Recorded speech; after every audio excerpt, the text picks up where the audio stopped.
and JB in a couple of weeks' time, so I'd really like to thank Asda for organising my leaving party as well. It's great to have you all here for free drinks, really, really appreciate that. So I am moving on. Perth is a very small place, particularly in education. A number of you guys have gone to different schools. I've always prided myself on my personal relationships with a lot of you, so I hope that on the other side of the fence I will still be in WA, I will still be in education, that relationship will continue, because I do think that's important. However big or small a school you are to me as a customer, you're still a value partner in whatever way, shape or form. So thanks to all of you for being here. I hope you enjoy the next guest speaker, and I'll pass it back over. Cheers, guys. Thanks very much, Mark. So if you've got a big night, apparently Mark's the person to hang out with this evening, and he also does quiz nights if anyone's interested. So there you go.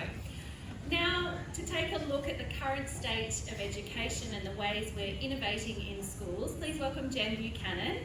Jen has forged a career as an educator in progressive schools around the world, including the Green School in Bali, Think Global School in the United States, and more recently Press Hill School in Melbourne. With a track record of creating positive, engaged and innovative learning environments in schools, Jen is passionate about creating equity for all students. Holding a Masters of Education from the University of Melbourne, Jen is a strong advocate for student agency and igniting the creative potential in each young person as they navigate their educational path. Jen's experience on the ground in trailblazing schools has given her a deep understanding of the mindset needed to implement change and some of the challenges this presents. So please welcome Jen Buchanan.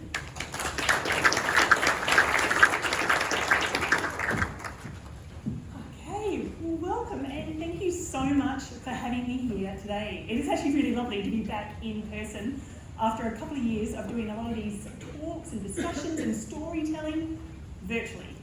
But I'm going to start today with a little story. And it's a story that takes us to China, where I find myself on a 3-week cycling trip with a group of students. On the day this photo was taken, it's now been 5 days straight of over 40-degree weather. And my little group and I, we're feeling a little bit hot, a little bit tired, a little bit worse for wear, but there's a sense of optimism and excitement in the group. Because today is the day that marks our arrival into this small little town where we've been assured there is a restaurant that sells the best dumplings in this region of China. You see, my colleague had been on this trip only a few years previous, and he's held on to this map, a map from this time, where he's marked exactly where to find the dumpling restaurant. So much so, he's dedicated handwritten notes in the margins are written there to make sure that we don't miss it on this trip. So around 2 p.m, we roll into town, myself and my students, and I pull out this map, and in earnest, we go in search of the dumpling restaurant. We're maybe half an hour in. I'll tell you what, this map that we're trying to follow, it's making absolutely no sense. And suddenly it dawns on us, the reason this map is making no sense is, if you can see from this beautiful photo, there's been so much construction and development in some of these smaller villages that we're travelling through in China, that the map we're using is out of date. It's no longer relevant, no longer able to help guide us to where we need to be going. And I use this story to start our discussion today to illustrate one of the complexities that we are facing in education today. The educational landscape has changed so much, especially if you reflect over the last couple of years. The landscape has changed so much. We need to be asking ourselves whether the map, the plan that we have in place is still relevant for where we need to be going. In life, professionally, and sometimes personally, we all have a plan, an idea of where we're going. What's important is that we keep checking in to make sure that the plan we have in place is still relevant for where we need to be going tomorrow. This is a really important point for us to recognise. All of us today here in this room, these people that hold positions, yourselves, that hold really key and pivotal positions in your schools, to be asking the question how it is then that you are building the capacity of your teams, how you are building the capacity of the people around you to be able to navigate and respond to some of these changes that they're sensing into in this changing educational landscape. Life tells us what was important in the past does tend to shift, evolve and change. And no one can predict a future in education, especially in education that's changing as quickly as what it is. However, what we can predict with certainty is that there's going to be more change, an unfolding of experiences that we can't even begin to imagine. Preparing for change is the key for preparing for tomorrow. I really love this quote. This is Dan Gilbert in his 2014 TED Talk. And he says, most of us can remember who we were 10 years ago, but we find it hard to imagine who we are going to be. And then mistakenly we think, because it's hard to imagine, it's not likely to happen. Well, there's this great quote by Bill Gates, and he says, most of us overestimate what we can do in 1 year, but underestimate what we can do in 10 years. So where does that leave us? People like yourselves who are in these really key positions in our schools and making key decisions, where does it leave you? Where you're increasingly going to be asked and called upon to make choices and decisions in a future and in an educational future which is largely unknown. And you're being asked to do this in a world that is transcending traditional borders. You're being asked to do this in a world which is becoming far more intercultural and interglobal. Think about the last couple of years and how this has dramatically shifted. And again, a really important point to recognise, because the young people we work with are increasingly going to need the skills and the competence to work with people of different cultures. They're going to need the skills and the competence to be able to understand what are the global issues that affect us all, and have the competence and the skills to be able to respond to them. Increasingly, our young people are going to need the skills to be able to challenge and understand their own biases, and how they can work with people that hold different worldviews and different perspectives that will often be different from their own and challenge their own thinking.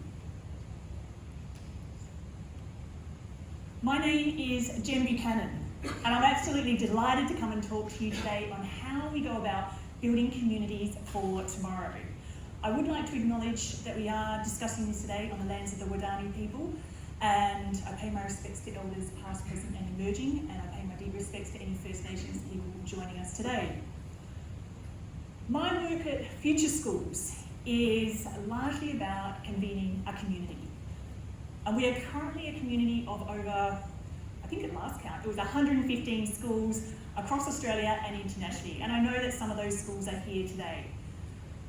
Now, all of these schools that we work with have contexts and environments that are vastly different. And I guess I often say it's the diversity of our schools that really is our strength. Now, despite all of these schools being quite different, there's a commonality around all of the people I'm fortunate enough to work with, in that we come together and we ask those burning questions around the future of education and the burning questions around the future of schooling. Now, I believe life is really defined by those burning questions. You know, those questions that kind of wake you in the middle of the night, or those questions that get you going each and every day? For me, these burning questions have always centred around ideas of culture and community. And I've been truly fortunate in that these kind of questions around culture and community have directed most of my professional career. To date, I've worked as an educator in these 12 different countries, and then I've gone on to live, work or travel in a further 50 countries. Melbourne is my home now though. And I guess this experience, is vastly different from the life I experienced growing up here in Perth, and I was actually a student at Rossmoyne Senior High School. This experience of travelling has taken me to some really interesting schools around the world, and it was shared in the introduction. I've spent a number of years at Green School in Bali, and then more recently a number of years with Think Global School. This is the world's first travelling international boarding school where we live, work and travel in up to 4 countries a year. And it's these experiences that have really deepened my awareness around culture and community and how I can bring some of these learnings back into the work we do in Australia.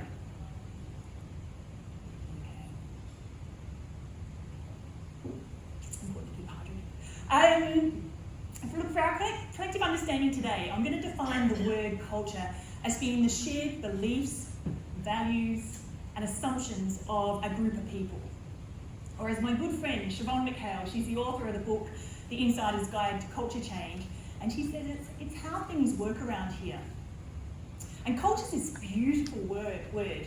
It actually derives from a French term, which in turn derives from a Latin term, which means to tend to the earth, to grow, to nurture. And it's a word that shares its etymology with a number of other words that actively refer to fostering growth.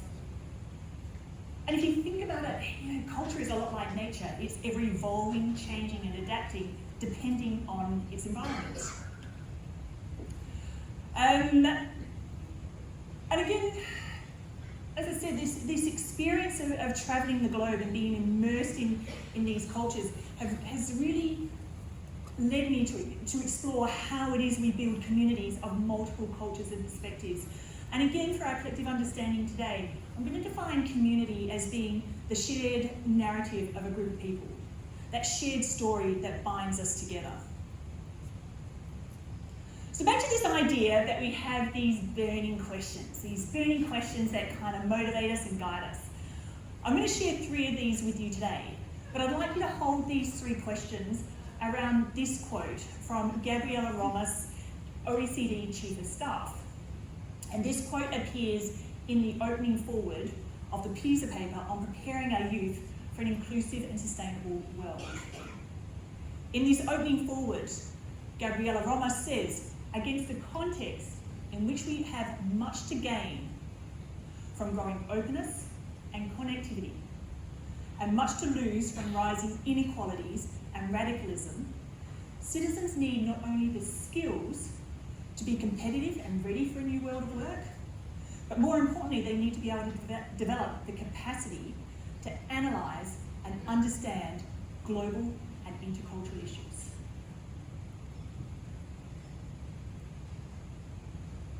Thirsty work up here on stage. Okay, so the first burning question we're going to have a look at is the why. And the why it is important at this time for schools to be intentionally building communities that are diverse, inclusive, and globally minded. The second burning question we're going to look at is the what. What does it mean then to lead strategically around these issues? What does it mean to lead strategically on building communities that explore across cultures? What does it mean to build communities that are able to examine and respond to global issues that affect us all? And what does it mean to lead strategically around building communities that develop our capacity to work with people of different worldviews and perspectives that would often challenge our own? And finally, the big one, how do you go about it?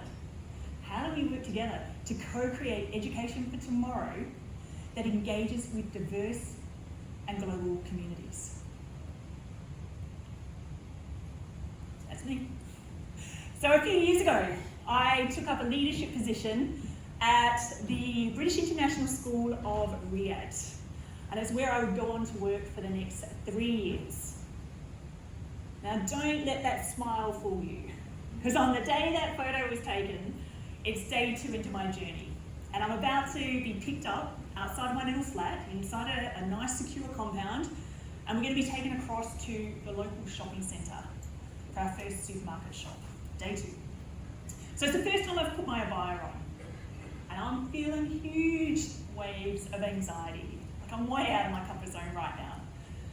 And so the minibus comes and picks us up, and I'm inside this minibus with 3 other colleagues, new arrivals like myself. There wasn't much conversation going on. I think we all just kind of sat there like stunned mullets in this bus. Anyway, we start to drive out of the compound. And just as we get to the perimeter, I notice there's this incoming car. 2 security guards. They've got a pole with a mirror attached to the bottom. And they're walking around this car and inspecting the undercarriage for any explosive devices. And at this point, it shared with me Al Hamra compound, where I'm now living, was the site of a suicide bomber only a few years previous. So any of these feelings of anxiety that I have at this point in time are certainly not being quelled. Nonetheless, off we go. We leave the compound and across to the local shopping centre we go. And just as we park, we're given a bit of a cultural briefing at this point. Women can socialise together, men can socialise together, and the only exception to this rule are married couples. So being the sole woman in this group, I'm now on a lone adventure. In I go, into the shopping centre, on my lonesome, and suddenly I find myself inside this shopping centre up on the 2nd floor. And I'm standing on like a balcony of sorts. And I remember so clearly standing up on this balcony and looking down at the scene below. And it's like a checkerboard. Men in white robes, women in black abayas. Day 2, remember? And I remember thinking to myself, Jen, take in this scene, because very soon the familiarity and the community of Riyadh, this is just going to become your everyday reality. And that's exactly what happened. Within a short period of time, this was home. I was completely immersed in it. And I share this story because this is one of the complexities, again, that we face in leadership. One of the complexities we face in education. There's so much about the day, the busyness of the day. If you think about schools, they're busy places. There's so much about the day that keeps us in that familiarity, that keeps us immersed on the ground floor. We can see the balcony, and we know we need to craft time to get up there, because from the balcony, we're able to have this high-level perspective to be able to recognise and spot the emerging trends which we need to be responding to. I often refer to Covey's work, Stephen Covey's work, and he talks about time management in that much of the day is important, absolutely, but it's often the important, urgent tasks that keep us immersed in the action down on that ground floor. You know, whether it's the staffing issues that need to be dealt with, or the parent on the phone, or the financial decisions that you need to be making. It keeps us immersed in the action. Crafting time to get on the balcony needs strategic direction. It needs discipline. Because from there, once we get up on the balcony, we can see very easily that it's not just our young people, that it's all of us that are living in this increasingly interconnected and interglobal world. But first, stay with me up on the balcony and let's have a look at what's actually happening in Australia and in Australian education. And I'm going to be honest here with you, there's a bit of conversation that's going on at the moment that exposes some dynamics that are happening in education. Some murky truths that we need to be surfacing. I'm going to start though with this quote by Alan Reid. Alan Reid works out at the University of South Australia. And he says, "The future is not inevitable. It is fashioned by humans who can either allow events and trends to wash over them and respond to their effects, or be proactive and try and shape the outcomes." So some of these dynamics I talk about are just not easy truths to navigate. But we're kind of at a point right now where we need to surface them. We need to be talking about them. Because what we're talking about is not just our immediate environments, our own schools. We're talking about Australia collectively and where we sit strategically in this increasingly global world. Australia is fascinating.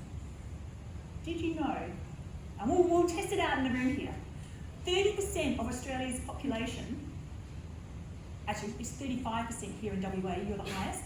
35% of West Australians, 30% of Australians were born in another country, weren't actually born in Australia. So to test this out, let's see a show of hands. How many people in the room were born overseas? We've got to put it up nice and high. Wow. I reckon that's even more than 35%. Hold those hands.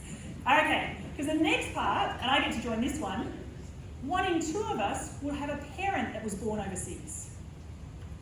Okay, that's insane. I need to get a photo of that. That statistic is higher than the one I'm presenting here. Thank you so much. So here we are, we're living in one of the most multicultural and multi-ethnic countries in the world. We speak hundreds of languages across Australia. In fact, 1 in 4 households, that's 25% of our population, do not speak English as the primary language in our homes. Out of curiosity, how many people don't speak English as the primary language at home? Do we have that? All right, we're not quite at 25%, but we've got a few here. But this is a really important consideration when you think about the people that we work with, our young people. 25% will not speak English as their primary language at home. But here's the real kicker. Of a population of 25 million, 1 million Australians do not speak English or speak very, very limited English. That's 1 in 25. Our very ancestry in Australia is changing. We are becoming more ethnically and culturally diverse. But despite this, let's get the down on this one, our education system. In a recent report by the OECD that looked at 39 developed countries, Australia ranks towards the bottom in terms of equity in education. What I mean by this is that there's a direct correlation between a young person's performance at school and their socio-economic background. If you happen to be a young person from a disadvantaged background, you are 5 times more likely to be a low performer as opposed to a young person from an advantaged background. And this is when we do take into consideration things such as language and migrant background for school, or whether it's in a rural or an urban location. There have been mandates by politicians over the past 2 decades to look at closing this gap. But in all honesty, there's not been a significant shift in this since these surveys started back in early 2000. In fact, a recent Gonski Institute report tells us that our schools are becoming more socially segregated. We're more likely to see our advantaged students and our disadvantaged students in separate schools. Which is kind of ironic because the research out there tells us that our young people need the skills to be able to work with people from various backgrounds. We often talk about the fact that we're preparing our young people for the world of tomorrow. I challenge us here today to change that narrative. We're preparing our young people for the world of today, where they already increasingly need the skills to work collaboratively on really quite complex problems that will not have simple solutions. And they'll need to work collaboratively with people from different cultures and backgrounds that will often be quite different from their own. So to help illustrate this point, I had a look at some conversations I've had with young people. Now these 4 young people I'm going to present now were students of mine at some point within the last 6 years. And we've been in conversation in the past 6 months to have a look at where their journeys have gone.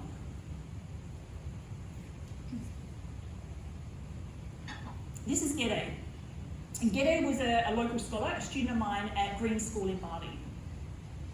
Gede and another student, Leander from Switzerland, have co-founded the organisation 25100. So Gede sends me a message about 4 months ago on LinkedIn. And he's just like, Jen, wow, what's this future schools you're working at? Can we jump onto a webinar conversation and have a chat? And so yeah, we make this time. Gede and I jump on a conversation, and bless his soul, he tries to explain to me, in earnest, about how his company is leveraging blockchain technology and the metaverse for impact, social impact in the education space. And they're doing this with working with a group, an education group in Dubai. And I will be really honest with this group, and I was honest with Gede, I didn't quite follow all of the conversation. It was a little bit beyond me, the metaverse and blockchain technology. And I shared this vulnerability with Gede, but what struck me in this conversation was Gede's deep awareness of the need for us to be able to collaborate intergenerationally and interculturally. The next is Aisha. And Aisha was a student of mine at Think Global School. She is now working as a photographer. And Aisha was recently on a, I can find this and send this to you because it was a fascinating segment. It was a CNN segment called Inside Africa. And in this segment, Aisha was interviewed and she talked about blockchain technology. And she talked about, in particular, NFTs. And how NFTs are empowering artists across Africa to tap into a global art market that simply didn't exist a few years ago. And in fact, in 2021, the value of NFTs and leveraging this blockchain technology was worth, are you ready for this? A staggering $41 billion. And so this is an amount that is approaching the entire value of the global fine art movement. 41 billion in just that short period of time. The third student I'd like to, or young person I'd like to introduce you to is Clover. And Clover was a student of mine at Green School in Bali. Clover's journey has taken her on to be a researcher around eco-anxiety. She is the founder and executive director of Force of Nature. And this is a company that has mobilised youth in at least 50 countries to take action around climate change. Clover regularly liaises with Fortune 500 companies on the implications of climate. I'm trying to think when it was, earlier this year, I'm going to say March, she delivered a TED talk, not a TEDx, one of the big ones, a TED talk on what to do when climate change feels unstoppable. And in a short period of time, that's being viewed over 1 million times. But what struck me about Clover was this idea of, she says, imagine a world where we stopped asking our youngest and brightest to pick convenient careers, and instead we start asking them what challenges they wish to work on.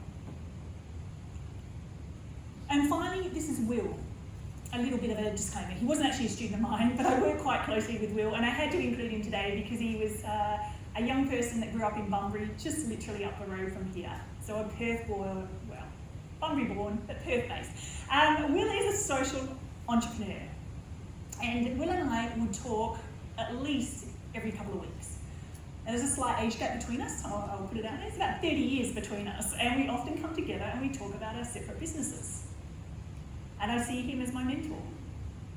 And what strikes me about Will, he started the company Youth Leadership Academy Australia, and he may well have worked with a number of these schools here. To date, he's worked with hundreds of schools across Australia and has impacted the lives of thousands and thousands of young people, either in person or through his virtual events. But again, this real deep awareness that to be able to move forward, we need to be able to work across generations, we need to be able to work with people of different perspectives and worldviews.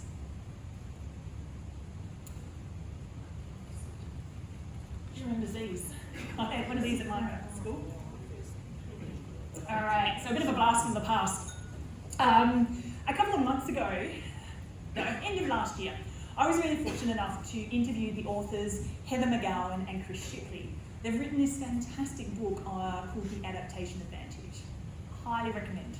And in this interview, Heather shares with me that skills we learnt at university in, say, the 1980s, or skills that were learnt at work, held their relevance for 3 decades, which was fantastic. It was a typical career arc.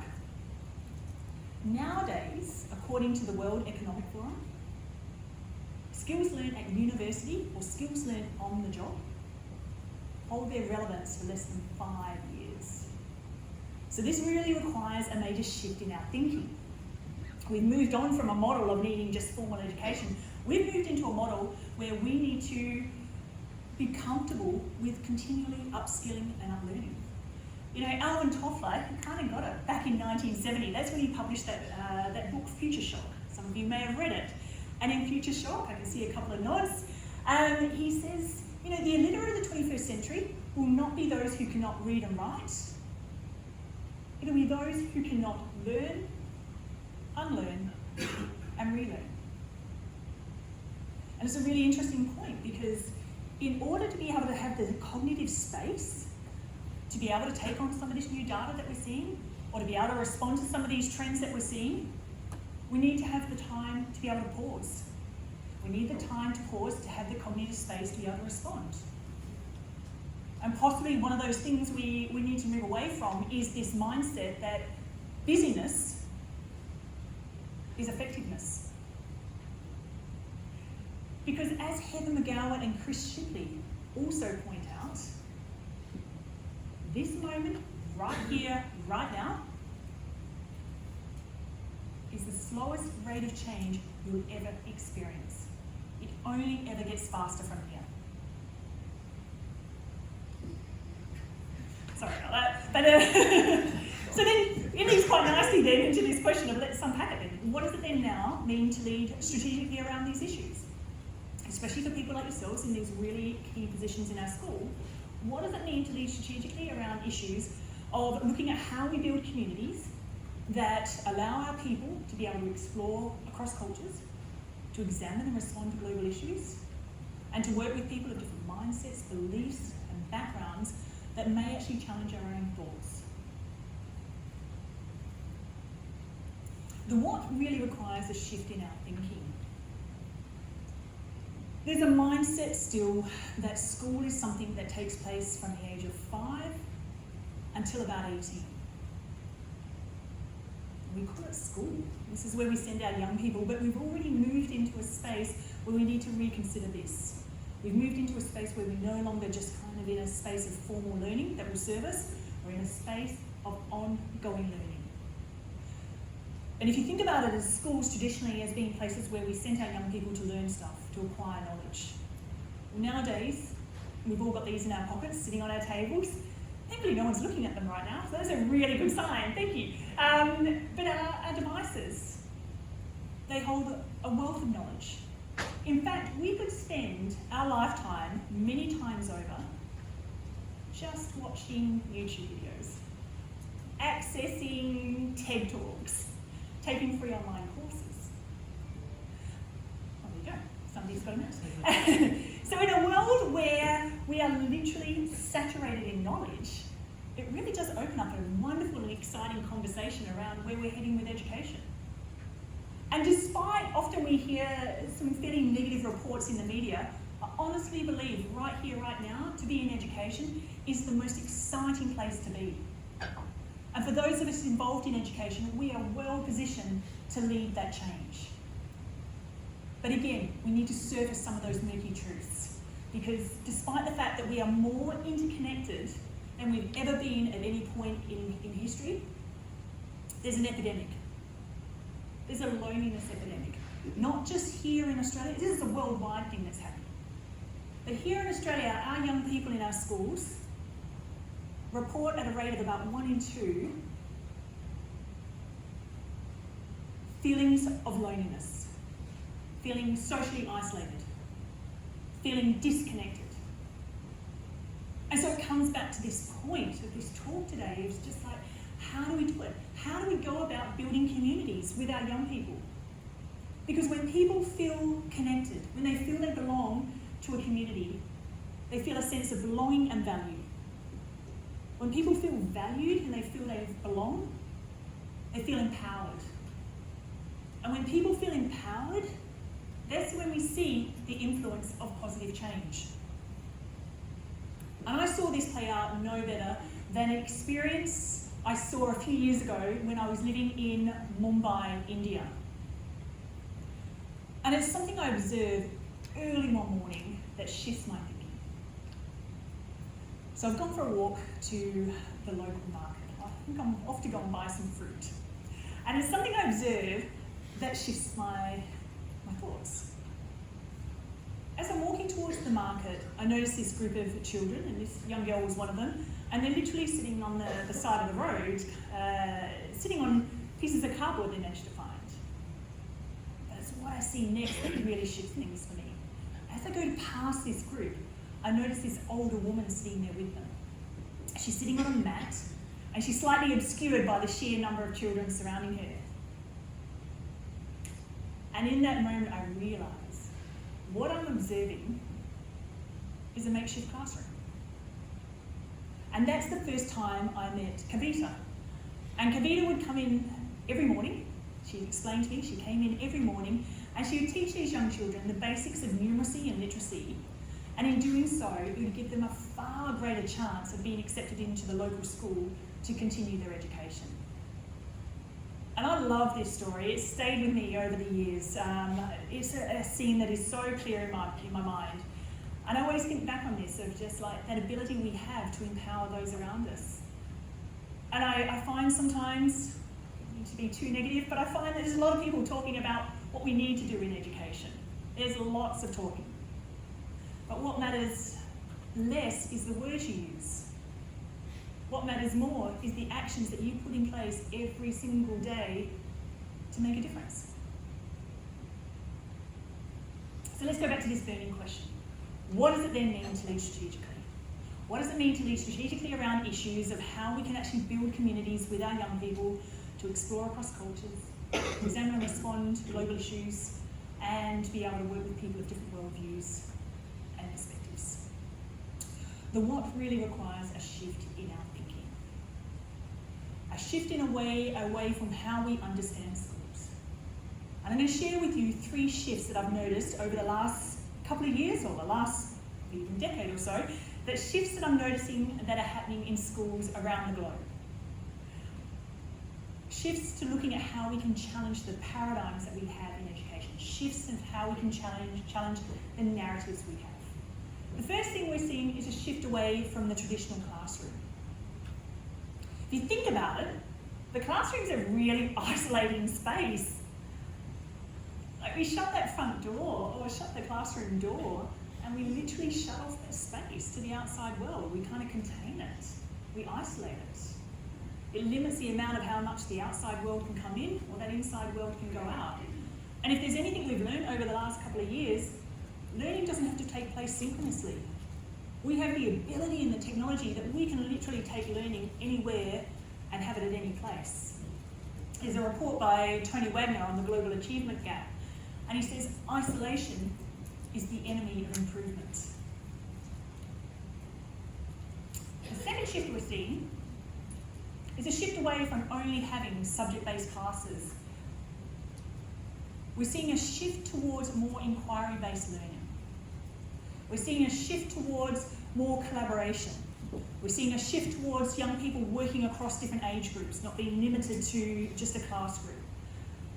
We're seeing a shift away towards more passion-infused learning, where people engaged, our young people are engaged in topics and learning that really tap into their interests. But what's really important in this shift to recognise is that we need to build the capacity of our educators as our teachers. Build the capacity of them to be comfortable in a style of learning where there may not be one right answer. Be comfortable in a way of learning where there's a sense of ambiguity, not knowing, sense of vulnerability, which is not always necessarily the hallmarks of where a teacher begins their journey. And the third shift we're seeing is a shift of mindset to reframe the roles of teachers. To reframe their roles to better reflect the complexity and the changing nature of the work that they do. One area to start is looking at professional development and move away from this idea that one professional development model fits all. It's about giving autonomy back to our teachers and to our educators to craft their own learning journey. Recognising that our educators, like our students, are living in this far more interconnected and global world, whether they're microblogging on platforms like Twitter. Maybe they're attending or even hosting global webinars. Publishing, writing, reading on platforms like Medium and LinkedIn. Our educators, like our young people, are living and working in a far more interconnected and interglobal world.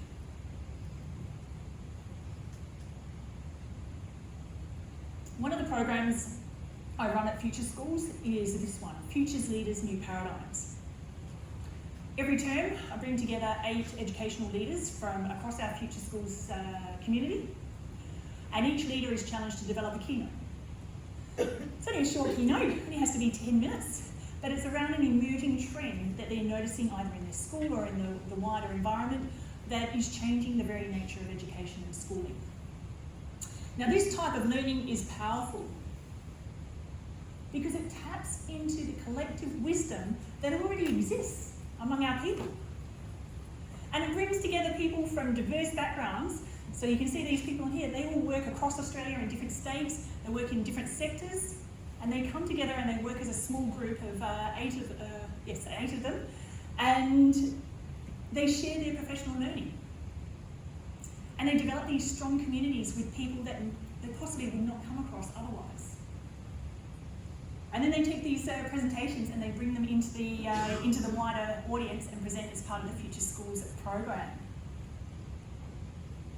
Which is a really nice point to share as we move into this third and final point of then how do we do this? How do we co-create an education for tomorrow that engages with diverse and global communities? Another story. This one's from Nepal in Kathmandu. And I'm there again on a service trip with a group of students, and we're working with a grassroots organisation called Prisoner Assistance Nepal. Now, Prisoner Assistance Nepal is a pretty robust grassroots NGO that goes into the prisons and advocates very strongly for young women, mothers, being able to stay with their young children up until the age of 4. And they advocate strongly in giving these young mothers access to education, basic education, and the young children access to daycare. Now, in many aspects, this has been one of the most rewarding experiences I've been part of. Very, very humbling. And the woman who founded Prisoner Assistance Nepal, Indria, I'm just like completely in awe. Like, she is a powerhouse, all of 5'1", and just this amazing ability to lead and inspire people around her. And so in the 3 weeks that we spend with Prisoner Assistance Nepal, I'm trying to unpack with Indria what it is that just keeps her going. You know, she's been doing this work for 2 decades, and it's not easy work. And so I keep trying to unpack, and I'm still trying to struggle. I'm just like, what is it that keeps her going? What's that part?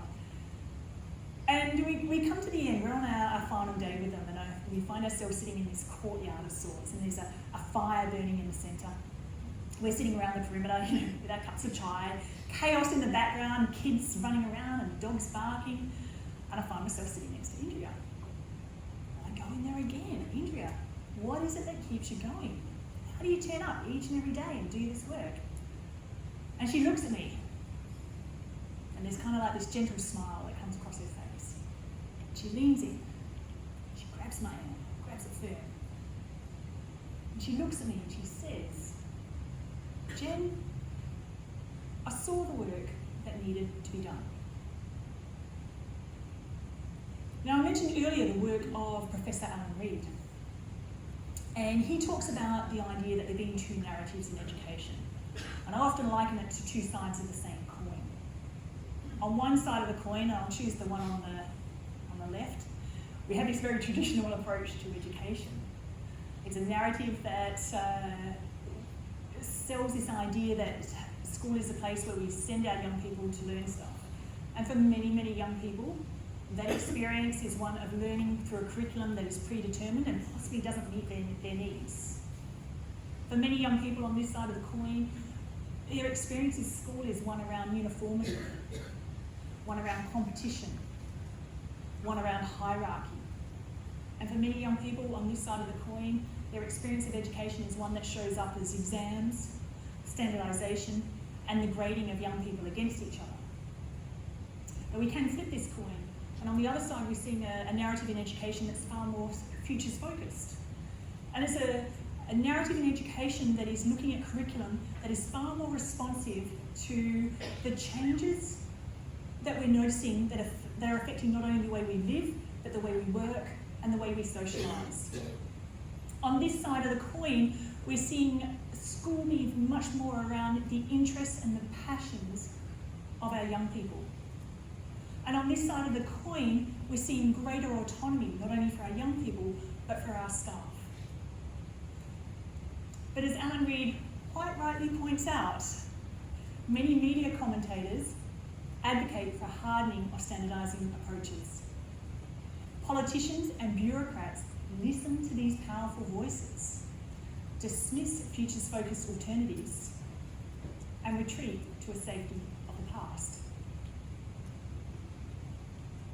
So in exploring this burning question around how we do this, one area to look at is actually changing the cultural norms, changing the narratives around education.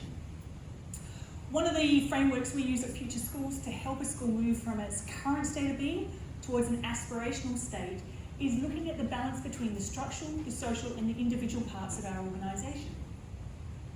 What we notice is that schools are often very good at pulling on the structural lever. You know, it shows up as a new policy, new procedures, new strategy. But in order for a school to move towards that aspirational vision, there needs to be balance between all three.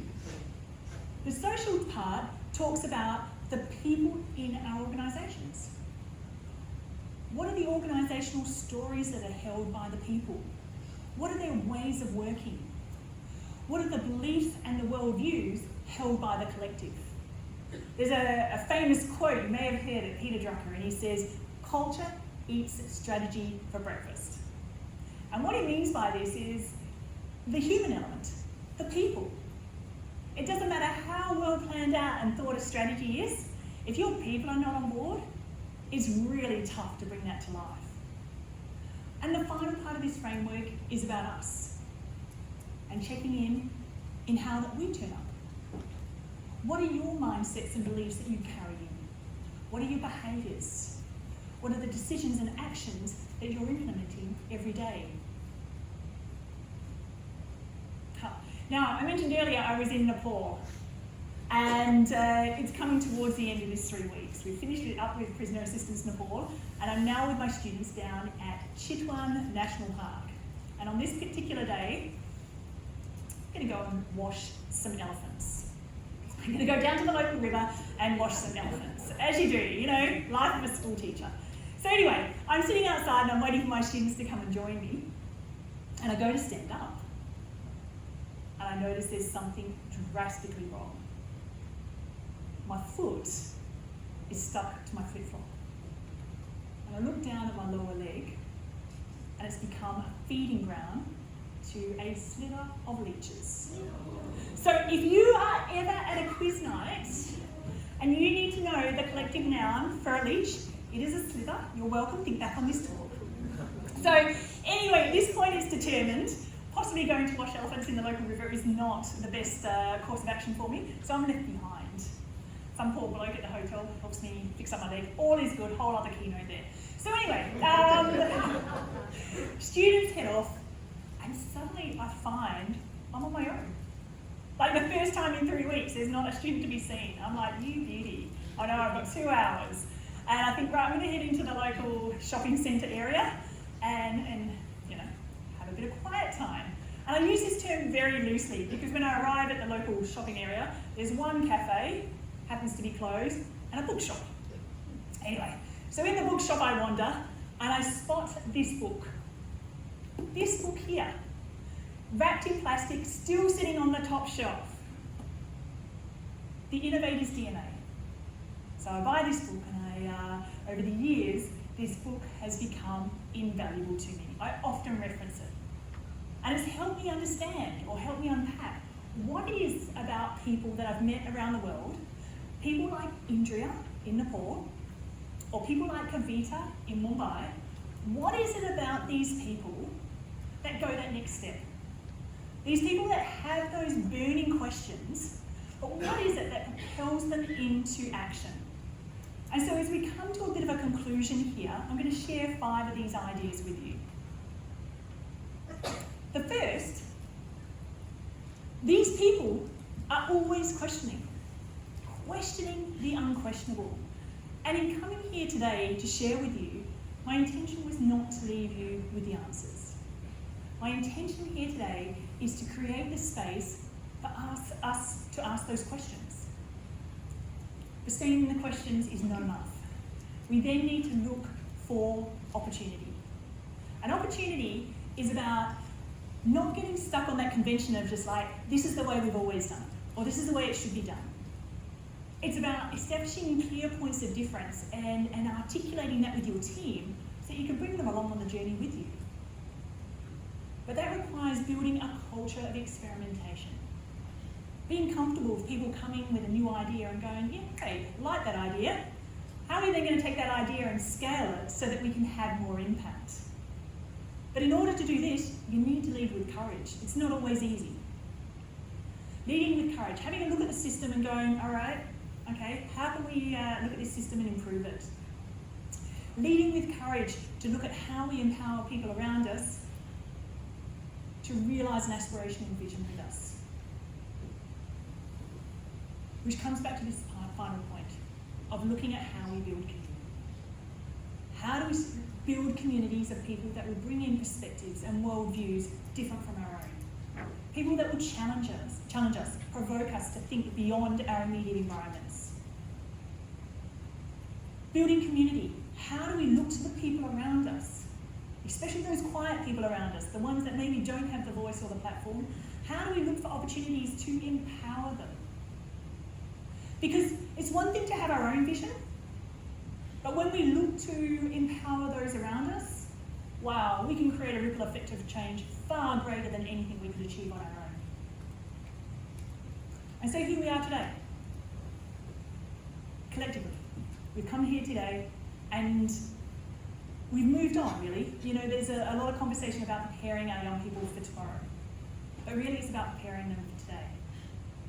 And as we come here today, this we, this human we, I'd like us to consider how it is, as we go back to our schools, our learning environments, how we can create communities for tomorrow that are far more human-centred, rich in fulfilment, joy and belonging. So not just every young person feels more connected to the world they're in, but our staff feel far more empowered in the work that they do. Last slide.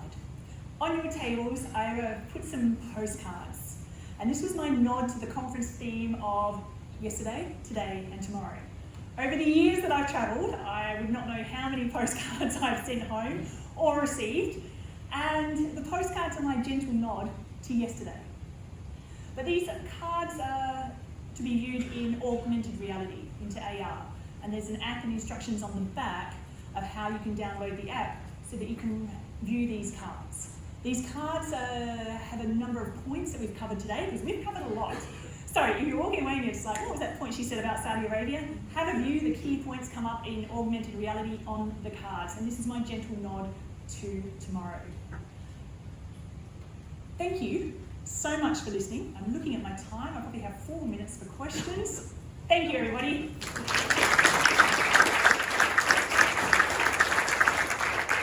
Wow, Jen, what an incredible career you've had. Thank you so much for sharing your experiences of educating around the world. And I think you're the only person in this room that could say the sentence, life as a teacher, we're going to wash elephants. But look, I could be wrong. That was really incredible, I think, to have that insight into, the future of schools and schools of now and needing them to be diverse and inclusive and culturally minded. And thank you for sharing some of those murky truths about Australian education. I think there's a lot for us to think about there and to go on with. Sadly, we have run out of time, mainly because we started late, not because you have done anything wrong. But thank you so much for being here. A lot of people last night were saying how much they were looking forward to your presentation. I can totally see why. So can we please thank Jen Buchanan?